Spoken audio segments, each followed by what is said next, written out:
it's a lot of things going on with this theory of a flat surface Earth.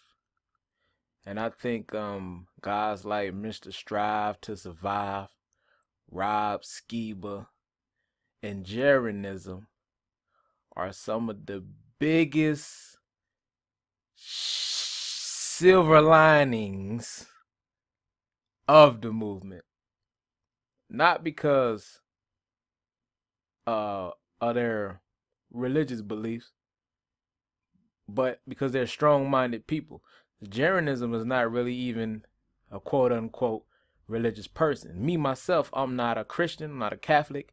I am an Israelite, born and raised. I'm a blood Israelite, through the blood, not through conversion. But my bloodline, my ancestors are connected to the ancient Israelites.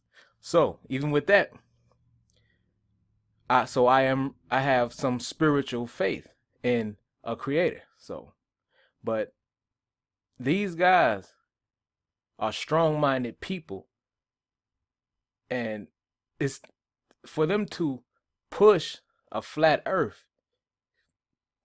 It kind of helped me to really look into it more, because these are not, your average crock pot crazy people who just, looking for a gain.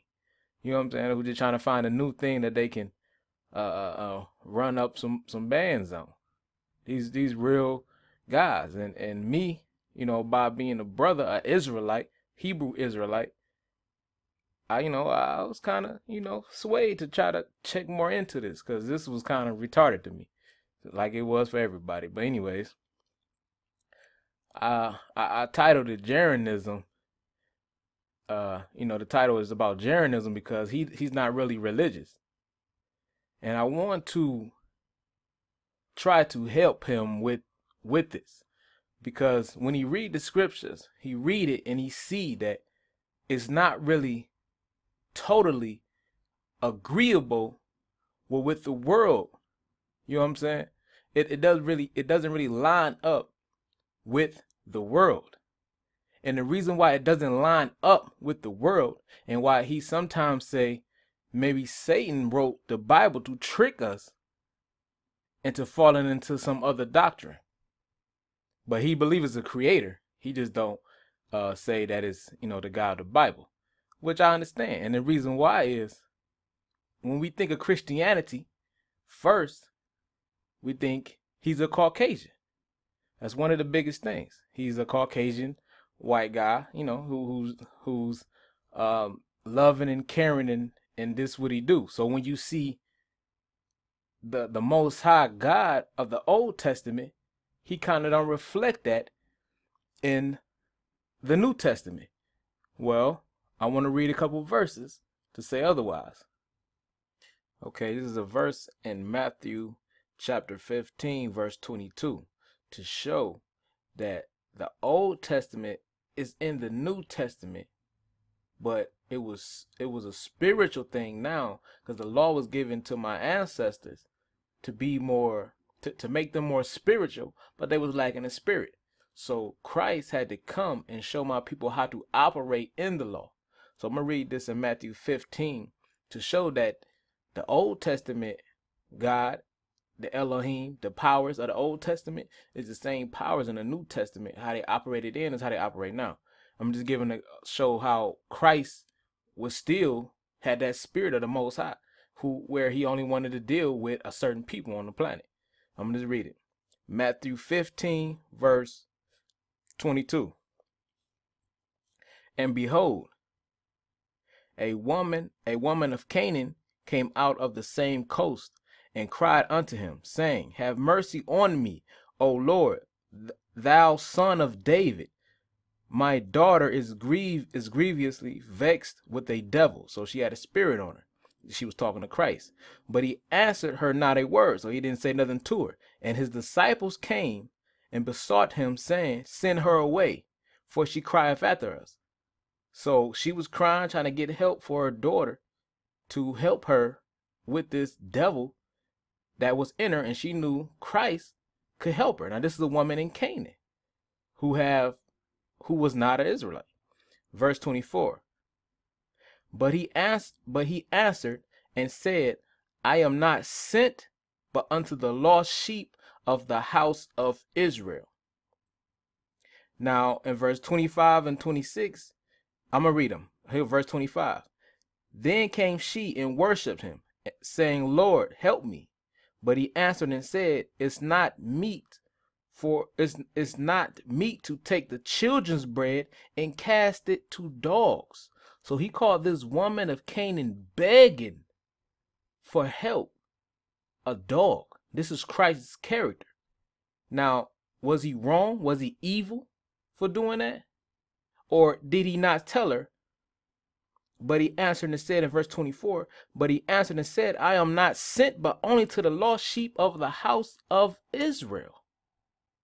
So the book is for the Israelites. So what Jeranism having his problem with is he think this is a book that is a loving book for every nation. It's not. It's a loving book for the Israelites and the nations who love the Israelites. If you don't love the Israelites, then the Most High don't love you. It's simple. I have another verse in the Old Testament to show the correlation. Okay, real quick. This is Isaiah 40, verse 17. It say, all nations before him are as nothing, and they are counted to him less than nothing, and vanity. So when people read this in the Old Testament, they think that God and that spirit is going away. It's not going away. That he's still this God from old to now. And why people don't like the Old Testament, because it went hard on people who didn't want to serve the Most High. So if you didn't want to serve the Most High, you was counted as vanity. It say, I'm gonna read it again. It say, all nations before him are as nothing. They are counted to him less than nothing, and vanity. Okay. And so we can't see that verse and then say that he was talking about Israel too. I'm gonna read this in Deuteronomy 7:6. For thou art a holy people, he talking about Israel, unto the Lord thy God. The Lord thy God hath chosen thee to be a special people unto himself above all people that are upon the face of the earth.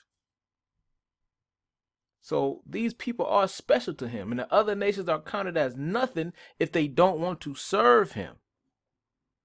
And Christ was doing the same thing with that woman from Canaan. He eventually blessed her because she chose to serve him. You see? So when it comes to the true Israelites, a lot of y'all hate. My people are the true Israelites. My people are the ones who came in on slave ships, like Deuteronomy 28:68 say. My people fulfill all the curses of the Bible of a people to be cursed that didn't want to do what they were told. Now the other nations don't get cursed because they are not his children. But you only whoop your child for being bad. You don't whoop nobody else's child for being bad because they're not your kid. You whoop your kids for being bad. So we are getting whooped. That's why we at the bottom. That's why we looked at as nothing.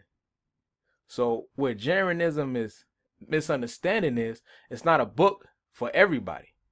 So you see a lot of evil things going on because he leaves the nations who don't want to serve him to do evil until complete and utter judgment come, which they're going to deliver upon themselves at first, and then the Most High is going to finish them off.